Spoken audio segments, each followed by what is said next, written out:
March last year, we did 116,000 at a 4.6x. If I go to March this year, we finished on $1 million at relatively the same ROAS. Good morning, family. It's 4:41 a.m. here and I'm on the way to the office. It's been a big week with these Trump tariff announcements. Not really exactly sure what's going on. I don't think anyone knows what's going on after speaking to a lot of different founders in the space. Obviously, this is going to affect our business along with many others who are exporting goods into the US from China. You know, we're still figuring out ways around what we're going to do. One of which is sending a whole bunch of stock to the US, shipping from the US to our US customers, which then lowers our shipping rate because at the moment we're shipping from Australia. But overall, it's not a very good circumstance. But you know what? In life in general and in business particularly, in times like these, you can't let your emotions take over. You really need to just be able to put the emotion aside, think straight, make decisions, and keep finding ways to maneuver through these situations, because the reality is these situations, and it may not be tariffs, but these situations will come up again at some point in time, and it's just something that we have to maneuver our way through and problem solve. So yeah, I'll keep you guys posted on what we're doing to try and overcome this situation. I mean, to be honest, we're literally having our biggest month ever. You know, like yesterday we did 64,000. So things are going good. As per usual, I haven't actually scaled anything. My bid cap campaigns are scaling for me. Working with my creative team a lot at the moment to really dive deep into our customer research and figure out exactly what it is that makes our customers tick and what their desires are, and right into those desires and marketing through them in a way in which they didn't think is possible. Remember I told you guys about the brand that I was working with that was struggling to get past that sort of $100, $200, $300 a day mark? Well, that same brand's just hit their first 100K in revenue, and we did that for them in the first 2 to 3 weeks. So I thought at the start of this video I wanted to talk to you guys a little bit about what I actually did, because they're absolutely killing it now and the founders are over the moon. Like I said, these guys were being charged $15,000 a month retainer by an agency who I'm not going to name, and they were doing bloody $9,000 a month in sales. It's just ridiculous. So we took over their ad account. I've been working with them on a consulting basis. If you are interested in consulting, getting one-on-one help for myself, links in the bio, book in with me ASAP. I get booked out quick. But I'm going to show you guys what we did to really ramp up their sales. So stay tuned. This video is going to be a good one. One thing that we've focused on since we launched this new brand is MER and scaling at a high ROAS. And that's because you've probably heard me say many times before in my previous videos that a business doing a lot of rev with really thin margins, maybe a lower ROAS, is in my opinion a risky business. And as you can see here yesterday at 64,000 at a 4.9x. When situations like this arise where we have Trump being sporadic and increasing tariffs, because we have built a brand that doesn't rely on a ton of ad spend to hit scale, we now have enough margin and room to play, right? So this is why I say to you guys that yes, revenue is important and it is important to be scaling and acquiring new customers and stuff like that. But sometimes that is not always the answer, right? Sometimes it's better to have a brand that has less revenue and a brand that is going for profitability, because the more profit and buffer that you have, the more you have the ability to maneuver your way through situations when there's periods of uncertainty. You know, don't ever be delusional or naive to think that because you're running well at the moment, times are always going to be good. More often than not, in my experience, whenever things are really good, it means something bad's coming, right? And unfortunately, that's just the case. So look, I wouldn't say this situation is bad. It'll work out, but I'm just saying that you guys need to leave enough room for margin, right? So stop focusing just on scaling, focus on increasing your profitability, right? You want to build a business that can weather a storm. That's the goal. As you can see, it's currently 4:57 a.m. Time has been ticking, clock's been going. So you remember that client I told you about? So anyway, backstory for those that haven't watched maybe this video, but I took over a client account. You know, I found this client through my consulting that I offer. When they came to me, they were sort of struggling at this 150 US to 300 US dollar mark per day in sales. And I looked at the product and it was an amazing product. Yeah, they just could not scale. I've got some pretty exciting news to show you guys. So last 30 days, we've done 108K for them. I mean, if you look at their results before we took over, like if I just filter this out to 90 days, right, it was just a joke, right? And then we took over and bang, the sales went ballistic. So what I want to do in this video is actually explain what we did to build up these guys' accounts and how we changed their business basically overnight. Because to be honest with you, these founders, no joke, were actually contemplating shutting the business down. And what happens is a lot of new people in the space will come in, they'll work with any random agency. Most of the time, these agencies have no idea what they're doing. They'll sell you the dream and then hand on the work to the junior ad buyers, and they literally test with your ad account. I want to show you guys exactly what we did because you may be able to implement the same thing. This particular client that I'm talking about is in the pet niche, right? So they've essentially got a pet that is patented. It's something that doesn't exist on the market, and it solves a really big problem, which is it calms the dog's anxiety, especially when the dog's left alone during the day. The biggest thing that we used as a lever to propel their growth and profitability was really niche down who exactly we're targeting, right? So we sat down with the founders and we said, look, I think you guys are going way too broad with your audience. So in their minds, they were targeting people with dogs, right? Okay, makes sense. It's a dog toy. But the problem with that strategy is, and when you're going too broad, is that because we're running broad targeting on Facebook now, we're not narrowing down the audience. If you're running general broad ads, like here's this dog ball. If you're a dog owner, you need this ball. Facebook is trying to find you a consumer in an extremely large pool of people. What we did is we sat down with them and we said, look, you need to figure out who exactly is your consumer. Tell us what their age is. Tell us what they do for work. Tell us when they leave for work. What hours do they work? What is it that they suffer? And ultimately, what is the desire of the consumer? The desire of the consumer is not to cure a dog's anxiety. That is a byproduct of the product that we're selling these consumers. That is the problem solution. The desire is they want to get rid of the dog's anxiety so that the dog can feel calmer in the home. And as a result, they can go to work and not live with a guilty conscience that they've left their pet at home. So you see how I've taken it a step further? So once you come up with your problem and solution, you then need to ask yourself, how does this tie into the desire of the actual problem that they're facing, right? Because as consumers, we all have problems in life. And some of these problems we are aware of, and some of them we aren't aware of, right? We all have desires as human beings. And the best way to get someone to pull out their credit card and buy your product online is by going after that desire, right? So for us, we run a series of campaigns for this client where we talked about, you don't need to feel anxious and unsettled leaving your dog at home. Feel calm knowing that they're taken care of by using X, right? What they used to do is they were just running generalized problem solution ads, okay? And it just wasn't clicking and it was just too broad. Now,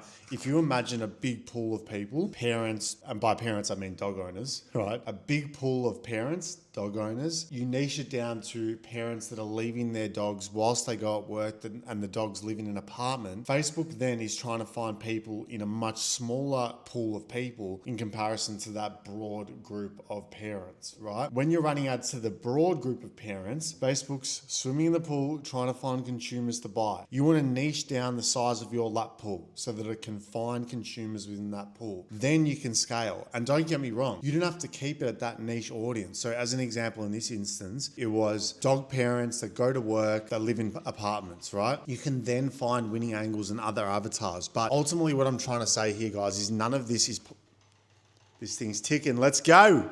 None of this is possible unless you do your customer research, okay? So you need to break down your customers, break them down into niche audience groups, figure out what their problem solution is, how does that relate to a specific desire, and then it's your job to attack that desire as a marketer. And remember, do not stop at your standard problem solution. Once you've found the problem, ask yourself, why is it that they want to fix that problem? Then you'll win. Absolutely spewing. Forgot my glasses. To drive back home now. By the way, guys, I saw people commenting saying that I need to fix the crack on the wall. The thing is that we're about to move offices by the end of the year, so we ain't fixing no cracks on the wall. We don't have time for that. As per usual, the first thing that I do in the morning is review the ad account results. So maybe what I'll do is I'll just run you guys through what I actually look for, and then I'll explain each different metric and how you must be looking at these metrics and why they're important. First thing I'll do is I'll just talk you guys through the different campaign structures that I run, right? So I have my DPA DABA ads at the top.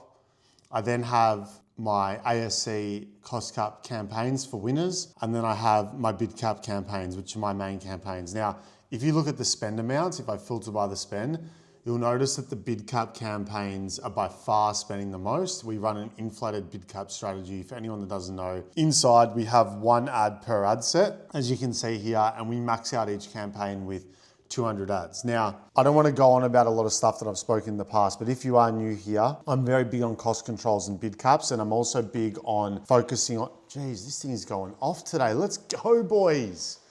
Let's go. I'm big on just focusing on content and letting Facebook do its thing. And I've found the best way to do that is through bid caps, right? That's not the point. What I want to talk to you about is how do I read the data and analyze the data? Now, the biggest thing I want you guys to know, when you're looking at a 24-hour window and results, you're going to make emotional decisions based on data that is most likely not accurate. Let me give you an example, okay? This particular ad set has a CPA of 1.33, $118 CPA, ROAS of 1.33. But let me just highlight this so that you guys can see. If I zoom out and go to this on 7 days, you'll see that this is actually on a 3.1x, right? Let's go back to today. I mean, these, look, they haven't had a sale. But again, if I'm looking at things on a 24-hour window and switching that ad off because I wake up and I see 1.33 and I don't zoom out, then I've just turned off a winning ad. It's always important for you guys to zoom out and look at things as a whole, especially when you're running a CBO campaign, because the thing is, amongst all of these different ads that we have running here, what you'll notice is each different ad within this campaign has a different ROAS, fine, some are higher than others, but it always evens out roughly, you know, what is it now? 3.78, okay? But what I always look at is the frequency of my ads, okay? So as you can see, these are different frequency amounts, meaning how many times someone is seeing my ad. If an ad is picking up a lot of spend and it has a higher CPA, and you check the frequency of the ad and it's a lot lower, then it's most likely a top of funnel ad, especially if you're running broad with minimal exclusions. Now, what you have to remember is that CBO campaigns will create your funnel for you based on your content that you're producing, right? Just be very careful. When I'm running my CBOs, I very, very rarely turn off ads. I want Facebook to create my funnel for me. And the other reason why is because when I launch a creative, I always give it 7 days before I make a decision on whether it's a winner or a loser. To be honest with you guys, within a CBO structure, I don't know if there is winning or losing ads because each ad takes a place within the customer journey. So it's just something to keep in mind, and potentially, not all the time, sure, sometimes you should kill ads, but potentially you shouldn't be in a CBO just because, remember, like look at this one as an example, guys. Look, this has a frequency of 2.8 compared to these ones. Look at that. So it's clearly working as a bottom of funnel ad, which is why the CPA is so low on it, right? And then when I look at the spend is low on it, so it makes sense. Lower, should I say. Try to look at things as a whole and compare your ad spend versus your store-wide revenue. That's how I do it, okay? To be honest with you guys, the meta attribution is meh, whatever. I don't really trust it. Same with TikTok. I mean, you can use UTM tracking links, etc. For me, we just look at a store-wide ROAS, right? So for an example, I launched a second bid cap campaign last week, filled it with 200 ad sets, 200 ads, and I left it run for a week to see if it would increase results. And all it did is increase our ad spend. Our revenue went up a bit, sure, but the MER was not great, okay? Which told me that the consolidated one campaign per country approach was working better for us. So I just killed it, to be honest. But if you think about this logically, guys, right? If we now know that CBO campaigns are really good at creating a funnel for us, especially when you're letting Facebook spend on creatives that it thinks will serve your audience best in regards to where they're at in their purchasing journey, who do you think is gonna win? The guys that have 10 creatives, 20 creatives, or the guys that have 300 or 400 creatives that are being run at the same time? I mean, what I'm trying to say, guys, is why aren't you giving Facebook more options? You know what I mean? You need to increase your creative diversity. It's how you're going to scale. If you're launching 10 ads a month, the guy that's launching 10 ads a week is going to destroy you because he has more chance of finding winners. Right now, remember, none of this matters if you don't have a good product. Okay, so I'm not going to sit here and say that this will fix your business because I don't know what your product is, I don't know what your website is, what your conversion rate is, what your price point is, etc. This is assuming that everything else in your business is on lock, okay? What I'm saying is you need to give Facebook a chance. The best way of doing that is by increasing your output, understanding your customer better, and giving it more variety so that it can find winning angles for you, okay? So take this as your sign, your PSA to double down on content, if you want to hit big numbers, it's what you need to do. You need to increase it. Okay, we literally went from 50K a month. This month, we're going to do 1.2 million by increasing our creative output again. So if I can do it, you can do it as well. I wanted to show you guys something pretty cool. So in March last year, this is in 2024, we did 116,000 at a 4.6x, right? Now, if I go to March this year, we finished, look, this is last month. We finished on $1 million at relatively the same ROAS, right? I'm telling you guys, hand on heart, I'm getting nothing out of this, by the way. I'm just sharing this for you guys because I want you guys to win. And the whole point of me doing this channel is to share as much as I can and what's going on within the business. So the only reason we've been able to scale to these numbers whilst maintaining that level of ROAS, number one, using cost controls in our ad account, which is bid caps. You guys have heard me blab on about that. And number two, increasing our customer retention. And this would not have been possible without building a brand that people are connecting with on an emotional level, right? The first thing is, let's just quickly touch on the bid cap point. When you're running lowest cost, which is what I was doing last year in 2024, you're telling Facebook, here's a budget, go and spend it every day, find me the most amount of people that you can sell to generate a conversion. What that ended up happening for us is Monday to Friday, I was able to scale. And then for some reason on the weekend, the results would tank, meaning I would scale back down. And if I didn't scale back down, I would burn money on those weekends. I was literally erasing half the gains that I made during the week on the weekends. I then switched over to bid caps, inflated the budget, set my bids, set the campaign budgets for each country we're targeting at like 20K per day or 30K per day. And now Facebook spends for me. And I've tripled, quadrupled my creative output. This has allowed me to scale my business infinitely. As you can see, we've almost 10x'd our revenue. And at the same time, by the way, this is within a 12-month period.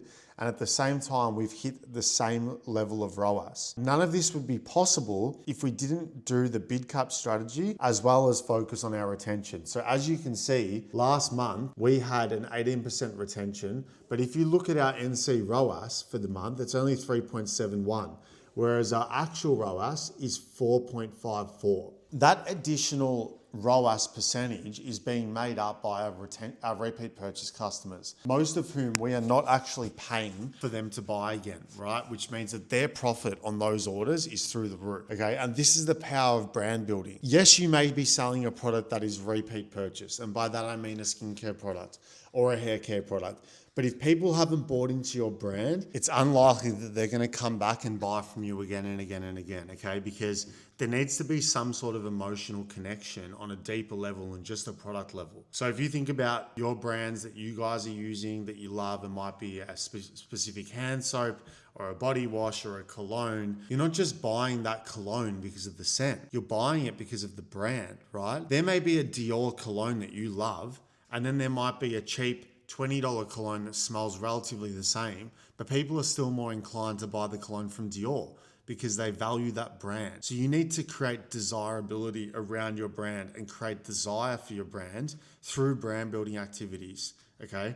Which means high quality production photo shoots, video shoots, really knowing exactly who your target audience is and connecting with them on an emotional level through storytelling, right?